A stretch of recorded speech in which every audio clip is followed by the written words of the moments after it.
Hey everyone, welcome back. In today's video, I'll show you how to clear Steam Cache on Windows and Mac. Clearing the Steam Cache can resolve performance issues, fix download errors, and even refresh the app. That's it. Let me show you how it's done the right way. So first we have to launch the Steam client on your Windows PC or your macOS device. And then you have to go to the Steam menu located in the top left corner of the screen. And then you have to choose the Settings app. On Windows, you have to select the Settings option in the drop-down menu, and if you are using a macOS device, you have to select the Preferences option in the drop-down menu. And then you have to select the Downloads option in the left sidebar.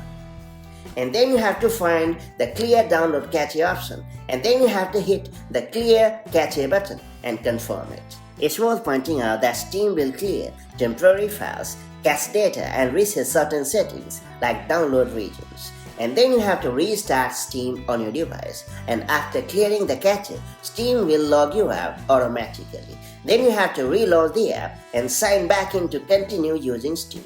And there you have it. This pretty neat method ensures a clean refresh without manually navigating through file directories, making it more convenient for users on both platforms. Thanks for watching. If you found this video helpful, make sure to like and share it, and I'll catch you up with more such handy tips and tricks. Take care. Bye-bye.